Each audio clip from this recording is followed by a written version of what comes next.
and I'm in that mode. Hey everyone, welcome back to the channel. Today we're going to be diving into the latest updates for Final Cut Pro, and we're talking about version 11. This one's packed with new tools and some seriously cool AI features, but is it worth the hype?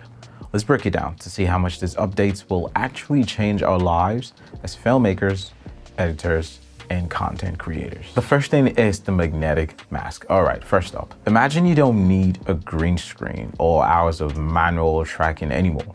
You just drop the magnetic mask on your footage and boom, AI kicks in to isolate people, objects, or shapes from the background. For example, let's say you're filming a travel vlog and you want to make yourself pop against a busy cityscape. Magnetic mask does the work for you, but how much precision are we talking about? Is it perfect? Probably not. And if you're a pro, you might still need to fine tune it. It's cool, but let's call it what it really is. It's exciting with a side of skepticism.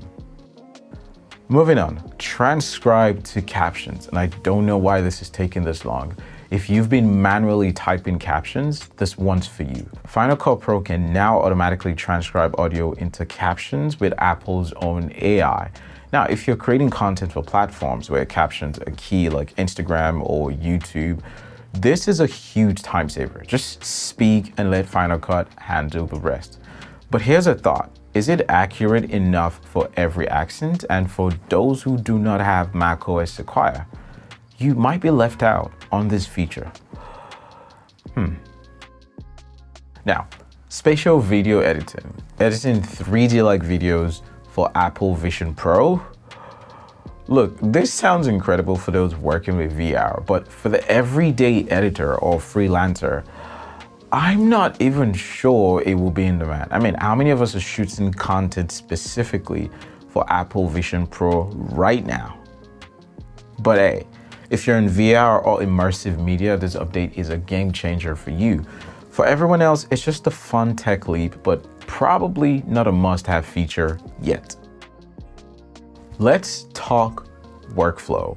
Vertical zoom to fit, hidden clips, and modular transitions. Oh my God. Honestly, these are updates that can make your everyday editing smoother. Vertical zoom to fit can make the timeline so much cleaner. No more tiny clips. Hiding clips declutters your view, and modular transitions mean you can speed up edits with drag and drop ease. Nothing earth-shattering here, but this is small changes that might just, make you smile on a tight deadline. Performance boost on Apple Silicon. Look, we've got optimizations for Apple Silicon. If you're working on a MacBook Pro, Mac Studio, or Mac Pro, Final Cut Pro 11 is really built to push that hardware. Larger frame size, high frame rates, more effects, 3D, all without grinding your system to a halt. Basically, it's like giving your Mac a shot of adrenaline for those intense projects. If you're on an older hardware though, like this might not be quite as thrilling. Yeah. All right, let's get real about this update. It's exciting, but what does this mean in the bigger picture? Let's talk about the elephant in the room. Why did it take Apple so long to roll this out?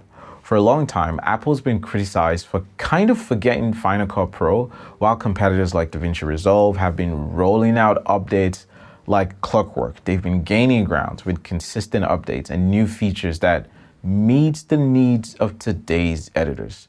What I like about DaVinci is they're not just matching industry standards, they're setting them.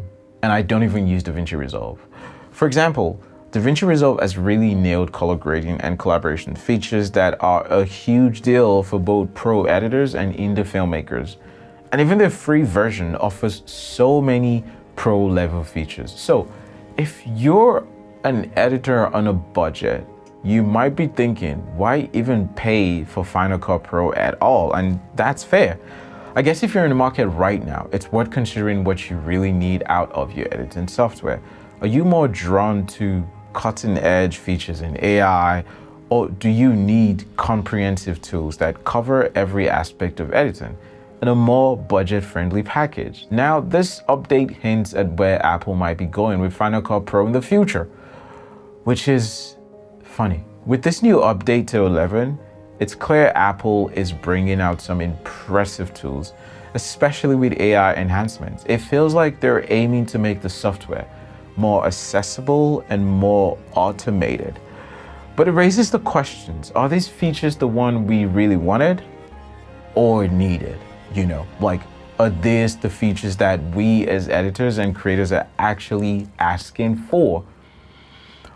Or is it just flashy tech that doesn't always translate into day-to-day productivity? Sure, magnetic mask and automatic transcriptions are great, but would more fine color grading controls or multi-user collaboration features have been more useful to a broader audience?